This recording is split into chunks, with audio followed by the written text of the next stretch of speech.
Pag-usapan natin ng long-term healthcare mula sa librong The Secret to Saving and Building Your Future.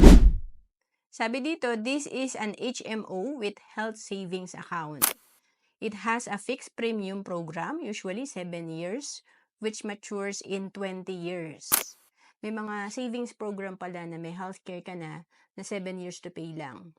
It comes with a 4-way insurance coverage together with the long-term healthcare plan. Meron ding healthcare na tinatawag na 4-way insurance. Ibig sabihin dito, meron ka na ditong life insurance, accidental, death and dismemberment, and then may waiver na rin of installment due to death or disability. Ibig sabihin, pag may nangyari sa yung plan holder, pag namatay ka, fully paid na matatransfer ang healthcare mo or savings mo sa iyong beneficiary. And renewal is guaranteed and all unused health fund accumulates with interest. Pag hindi ka nagkakasakit, yung healthcare mo, nagiging investment, nagkakaroon ng interest, tumutubo. It may cover beyond age 60 with long-term care growth.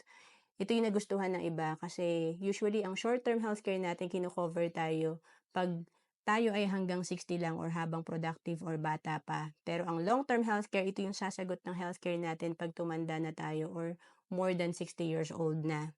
And marami nagsisimula sa Kaiser kasi dito may healthcare ka na, may life insurance ka pa, at may investment ka. So, ito yung magpo-provide sa atin ng long-term healthcare pag tayo ay nangailangan na sa ating retirement years.